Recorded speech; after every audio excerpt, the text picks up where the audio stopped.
শীত পড়ার আগে ভালো করে দুটো সোয়েটার তৈরি করে ফেলতে হবে।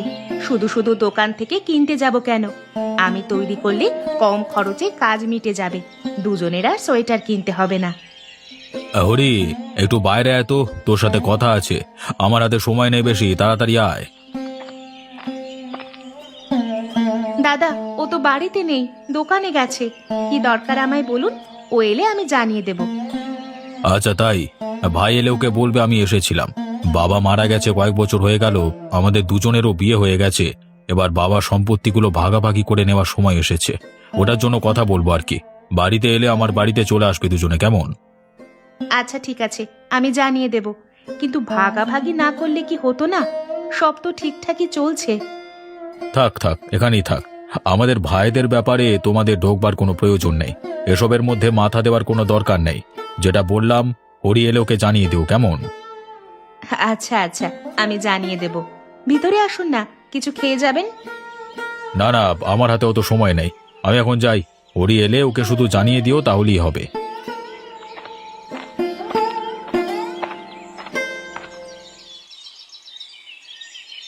দাদা, আমাকে 1 কেজি ময়দা, 1 লিটার রিফাইন তেল দাও। একটু তাড়াতাড়ি আমাকে ছেড়ে দিও, হ্যাঁ, একটু তাড়া আছে।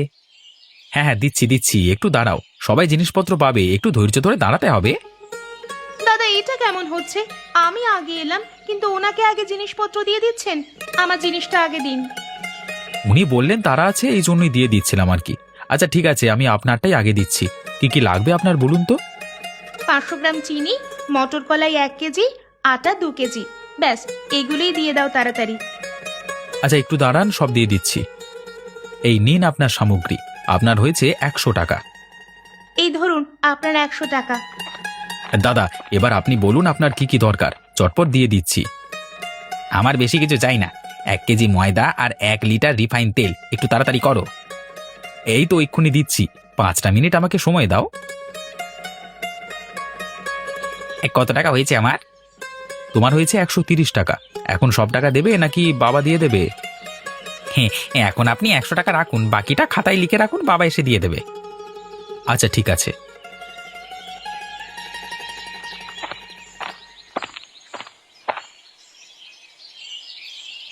তোমায় যেমনটা বলেছিলাম সেরকম করে এসেছো তো? হ্যাঁ, হরিচাঁদ বাড়িতে ছিল না। ওর বউ কি বলে এসেছি, হরি এলে আমাদের বাড়িতে চলে আসবে। তারপর ভাগ বাটোয়ারাটা করে নেওয়া হবে। আরে তুমি একটু আস্তে কথা বলো। এসব কথা অত জোরে বলে, কানেরও কান আছে, এটা মনে রেখো। আচ্ছা ঠিক আছে, বুঝতে পেরেছি। যাই হোক, ওই জমিটাকে কিন্তু তোমাকেই নিতে হবে। ওই ছোট পুকুরটা তোমার ভাইকে দিয়ে দেবে। যদি এই পুকুরটাকে নিয়েছো, তাহলে দেখবে তোমার একদিন কি আমার একদিন। তুমি কিছু চিন্তা করো না। যা হোক করে আমি ওই 1 বিঘা জমিটাকে নেবই। তাছাড়া পুকুরটা তো একদম নোংরা। সকলে বাড়ির আবর্জনা ফেলে ফেলে পুকুরটাকে পচিয়ে দিল। কি হবে ওটা নিয়ে? সেটা তোমার ভাই বুঝবে। তোমায় এত ভাবতে হবে না। যেটা বলেছি সেটা করো, তাহলেই হবে। আমরা লাভবান হলেই হবে। নিজে বাঁচলে বাপের নাম। আচ্ছা সে ঠিক আছে, আমি যা হোক করে জমিটাকে হাতাবো। আমি চাষি মানুষ, ওই জমিটা ফেলে চাষবাসও করতে পারবো। ওই 1 বিঘা জমি, সেটা তুমি নাও। তারপর চাষবাস করে আমরা আরো ধনী হয়ে উঠব। তখন কিন্তু আমায় অনেক ভালো ভালো শাড়ি কিনে দিতে হবে। উফ, তোমার তো শুধু শাড়ি আর শাড়ি। আগে জিনিসটা হোক, তারপর তো সব সময় আগে ভাবে।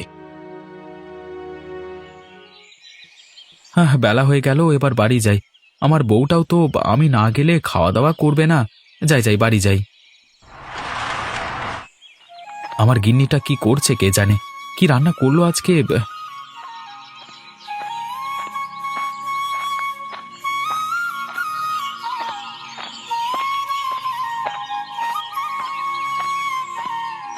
গিন্নি, ও গিন্নি, কোথায় গেলে? এই তো, তুমি চলে এসেছো। দাঁড়াও, তোমার হাতে আমি পানি দিচ্ছি। হাত মুখ ধুয়ে ভিতরে আসো। তোমার দাদা এসেছিল বেলায়, অনেকগুলো কথা বলে গেছে, খুবই দরকারি। কি দরকারি কথা বলে গেছে, আমাকে বলো। তোমায় দেখা করতে বলেছে আজকেই। তোমাদের বাবার যে সম্পত্তি আছে সেগুলো ভাগ বাটোয়ারা করবে। আমি বলতে গেলাম, বলল আমাদের ভাইদের ব্যাপারে তোমরা কেউ নাক গলাবে না। হঠাৎ এরকম চিন্তা ভাবনা দাদার মাথায় এলো কেন? বেশ তো ভালোই ছিলাম। আমি এই কথাগুলোই বলতে গিয়েছিলাম, আমায় বাধা দিয়ে চলে গেল। শুধু বলল যেগুলো বললাম তোমায় যেন বলে দিই। আচ্ছা, আমি একবার দাদার সাথে দেখা করে নেব, কথাও বলে নেব। কি বলে দেখা যাক। দাদার মনে হঠাৎ এরকম আগ্রহ জাগার কারণটাও জানতে পারবো। যাই করো, ঝামেলা করো না দয়া করে। ভালোভাবে কথা বলে সবকিছু মিটিয়ে নেবে, ঠিক আছে? আরে গিন্নি, এসব নিয়ে তুমি একদম ভেবো না, কোনো ঝামেলার সৃষ্টি হবে না। আচ্ছা চলো এখন ঘুমাই, বিকেলে তুমি আর আমি যাব একবার দাদার বাড়িতে। কই গো, ওঠো এবার, যেতে হবে তো দাদাদের বাড়িতে। ওঠো ওঠো, তাড়াতাড়ি ওঠো। কি হলো গিন্নি, এত তাড়াতাড়ি ডেকে দিলে কেন? এটা তোমার তাড়াতাড়ি মনে হচ্ছে? বাইরের দিকে উঁকি দিয়ে দেখো, সন্ধ্যা নেমেছে। আবার তোমার দাদাদের বাড়িতে যেতে হবে, তাড়াতাড়ি ওঠো। আচ্ছা বাবা, উঠছি উঠছি। আচ্ছা চলো চলো, আমি তৈরি। দাদার কাছ থেকে ঘুরে আসি, ভাগ বাটোয়ারা কি হয় দেখা যাক।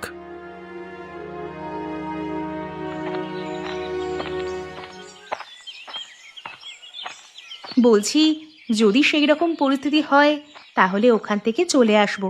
শুধু শুধু ঝগড়া ঝামেলা বাড়িও না।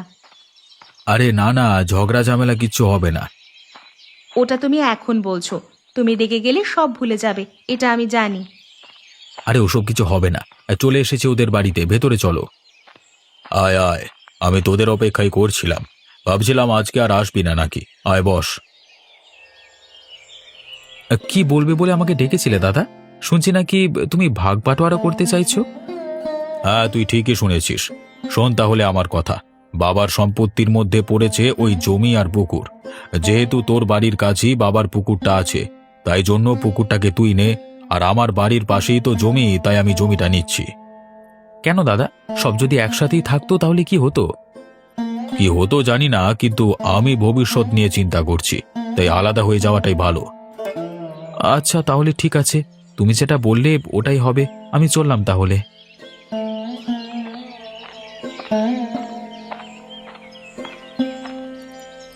ব্যাস, তাহলে তুমি কাজটা করতে পেরেছো। বাহ, এবার আমরা এই 1 বিঘা জমিতে চাষবাস করব, অনেক ফসল ফলাবো। আর ওরা ওই পচা পুকুর নিয়ে কি করবে? এত ছোট পুকুর, ওতে যদি মাছ চাষও করে তাহলেও লোকসান ছাড়া কিচ্ছু হবে না। ওরা যা পারে করুক গে, তোমার আর আমার জানবার দরকার নেই, আমরা খুশি থাকলেই হবে। হ্যাঁ, তাহলে জমি তো পেয়ে গেছো।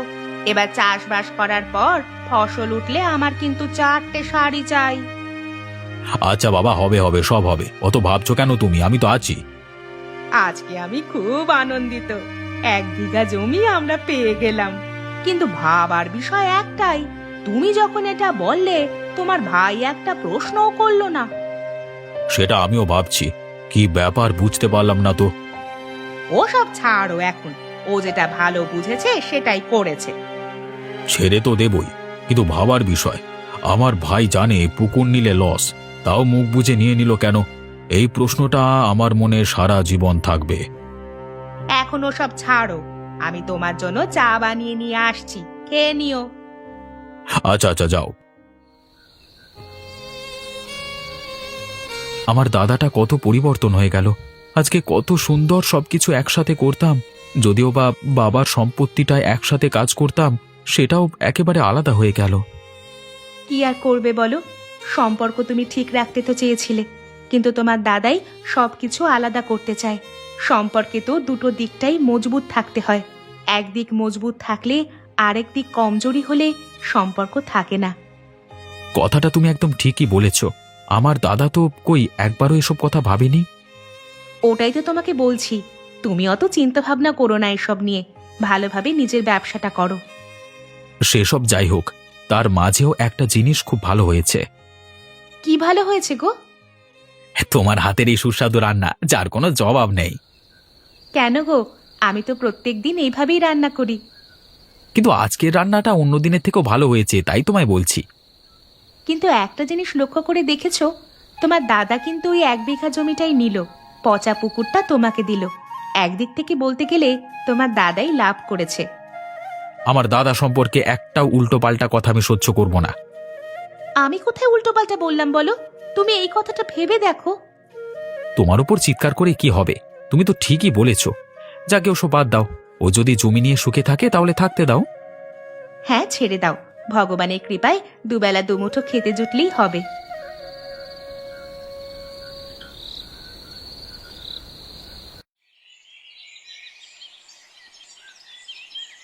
শ্যামলদা, ও শ্যামলদা, কাজ করছো নাকি? রিতেশ, ডাকছিস নাকি? হ্যাঁ গো, অনেকক্ষণ থেকেই তো ডাকছি, তুমি শুনতে পাওনি নাকি? কাজ করছিলাম তো, তাই বুঝতে পারিনি। বল তারপর। কেমন আছো বলো? অনেকদিন পর তোমার সাথে দেখা। হ্যাঁ, ভালোই আছি। কাজ করছি, খাওয়া দাওয়া করছি, ভালোই আছি।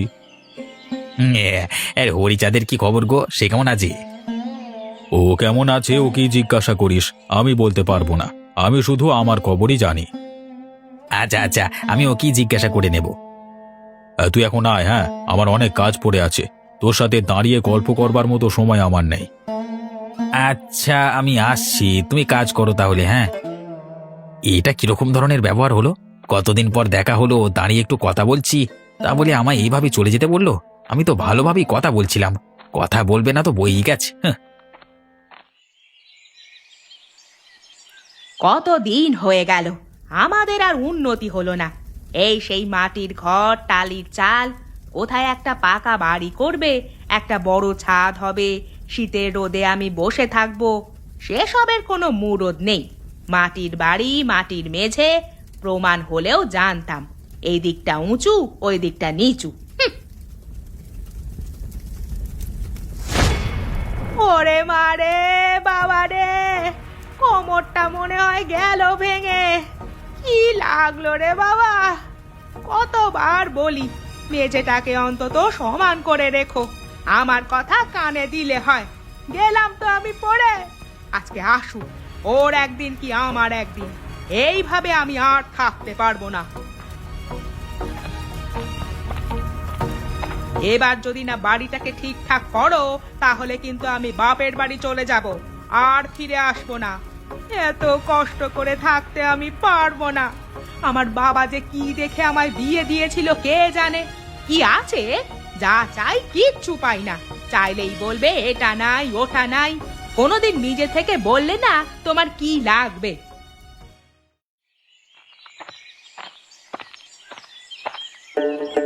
আরে রিতেশ, কতদিন পর তোর সাথে দেখা। আজ খুব আনন্দিত আমি। আরে অত চেপে ধরিস না, একই রোগা মানুষ, আমাকে আর খুঁজেই পাওয়া যাবে না রে, পটাং করে ভেঙে যাব। তোর এই মজা করা স্বভাবটা আর গেল না। আগেও যেমন ছিলিস, এখনো তেমন আছিস। বন্ধুদের সাথেই তো মন খুলে কথা বলা যায়, হাসি মজা ঠাট্টা সব কিছু করা যায়। বল ভাই, কেমন আছিস বল। আমি তো ভালোই আছি, তুই বল কেমন আছিস। আমি ভালোই আছি রে। রাস্তায় আসবার সময় তো দাদার সাথে দেখা হলো, ব্যবহারটা ঠিক করলো না। আয় আয়, দোকানের ভেতরে এসে বস, তারপর কথা বলছি। হ্যাঁ, আমার আর দাদার সঙ্গে সম্পর্ক নাই রে। ওই জন্যই মনে হয় তোর সাথে খারাপ ব্যবহার করেছে। দাদার হয়ে আমি তোর কাছে ক্ষমা চাইছি। আরে তুই ক্ষমা চাইবি কেন? একদম ক্ষমা চাইবি না আমার কাছে, মেরে মাথা ফাটিয়ে দেব। আচ্ছা, তুই রাজমিস্ত্রির কাজ করিস তো, আমাকে একটা সাহায্য করতে পারবি? কি সাহায্য করতে হবে তুমি শুধু বলো। দাদা বাবার সম্পত্তির ভাগ বাটোয়ারার সময় নিজে আগে বিঘা জমি নিয়ে আমায় ওই পচা পুকুরটা দিয়েছে। ওখানে কি করা যায় বলতো? আমি তো এইভাবে কিছু বলতে পারবো না। একবার পুকুরটাকে দেখলে তাহলে তোকে ভালোভাবে বলতে পারতাম। তাহলে চল, তুই এখন আমার বাড়ির পাশেই সেই পুকুর, একবারে আমার বাড়িতে খাওয়া দাওয়া করে তারপর যাবি। আচ্ছা চল, গিয়ে দেখে আসি, তারপর খাবো কবজি ডুবিয়ে।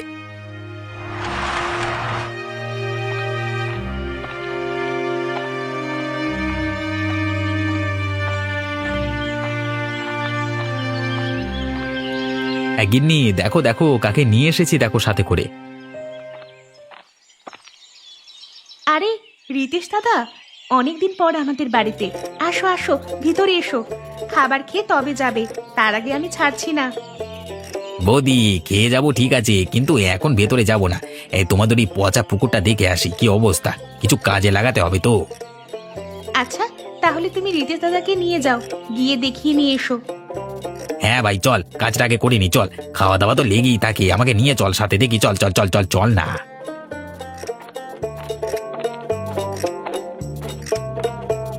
হ্যাঁ, এটাই কি তোদের সেই পুকুর? বেশি বড় না, ছোটই বুঝলি। ছোট বলি তো তোকে বলছি, কিছু কি করা যাবে?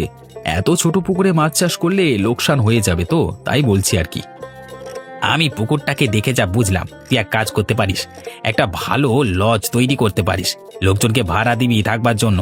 আমি পুকুরের নিচে থেকে পিলার দিয়ে ভালোভাবে একটা বাড়ি তৈরি করে দিতে পারবো। এই চারধারটা জল থাকবে, মাঝখানে হবে বাড়ি। জলটা পরিষ্কার করতে হবে, খুব সুন্দর দেখতে লাগবে। এই বুদ্ধিটা তুই ভালোই দিয়েছিস। ভাড়া দিতে পারবো সকলকেই। গ্রামে তো হোটেল বা লজ কিছুই নেই। তাহলে তুই কাজটা শুরু করে দে, টাকা পয়সা যা লাগে আমি দিয়ে দেব। আচ্ছা, আমি তাহলে কালকে থেকেই কাজটা শুরু করে দিচ্ছি। বুদ্ধিটা তুই কাজে লাগাচ্ছিস, এটা দেখে আমার খুব ভালো লাগছে।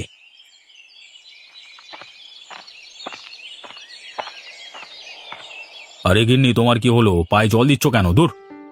তুমি কোন মুখে আমায় জিজ্ঞাসা করছো আমার কি হয়েছে? তোমায় আমি কবে থেকে বলছি বলো তো বাড়িটাকে ঠিক করতে? শুনবে নাকি আমার কথা? আরে গিন্নি, কি হয়েছে সেটা না বলে জানবো কি করে? তোমার ওই মাটির মেঝেতে হোঁচট খেয়ে আমি পড়ে গেছি। প্রচন্ড ব্যথা করছে আমার। আমি তোমাকে কবে থেকে বলছি পাকা বাড়ি তৈরি করো তৈরি করো, কিচ্ছু একটা মুরদ নেই। কি দেখে যে আমার বাবা আমাকে বিয়ে দিয়েছিল কে জানে।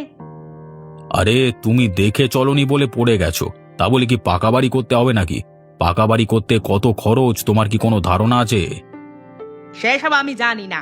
আমি যখন বলেছি তখন করে দিতে হবে। আমি আর এই মাটির বাড়িতে থাকতে পারবো না। রোজের সেই কাদা হবে, এই হবে সেই হবে। আমি পাকা বাড়ি তৈরি করতে পারবো না। তাতে তুমি যা করবার করে নিও। যা ইচ্ছে তাই পেয়ে গেছো নাকি আমাকে? হ্যাঁ, থেকে থেকে তোমার বায়না বাড়তেই থাকছে। তাহলে আমি আমার বাপের বাড়িতে চলে যাচ্ছি। ওখানেই আমি ভালো ছিলাম। উল্টো পাল্টা ছেলের সাথে বিয়ে করে আমার জীবনটাকে নষ্ট করে দিল। বাপের বাড়ি গেলে চলে যাও, পাকা বাড়ি আমি তৈরি করতে পারবো না। অনেক নাকাপোনা সহ্য করেছি তোমার, আর না, আমি আর সহ্য করব না। রিতেশ দাদাকে অসংখ্য ধন্যবাদ। আজকে ওনার বলার জন্যই তুমি এই লজটাকে তৈরি করেছিলে, তাই আজকে আমাদের এত উন্নতি। এই লজটাকে দেখো কত সুন্দরভাবে তৈরি করেছে। চারপাশে জলে জলময় এবং মাঝখানে লজ। আমার বন্ধুটার গুণ আছে বলতে হবে। এই পচা পুকুরেও ঘর বাড়ি তৈরি করে দিল। হ্যাঁ, আজকে আমরা খুবই আনন্দিত, খুব সুখে আছি আমরা। প্রথমে ভেবেছিলাম কি করব আমরা এই পচা পুকুর নিয়ে। এই পচা পুকুরে ও যে কায়দা করে টাকা রোজগার করা যায় সেটা বলে দিল আমার বন্ধু রিতেশ। তোমার দাদার কি অবস্থা, কোনো খবর আছে? নিশ্চয়ই ভালোই থাকবে।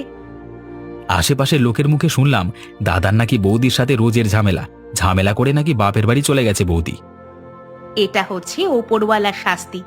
কাউকে ঠকালে নিজেকেও ঠকতেই হয়। পৃথিবী গোল, সময় সবারই আসে। খারাপ সময় তাই কাউকে অপমান করা উচিত না। হ্যাঁ, যতই হোক ওটা আমার দাদা। আমার সাথে যতই খারাপ ব্যবহার করুক, এই খারাপ সময় আমি আমার দাদার পাশে দাঁড়াবো।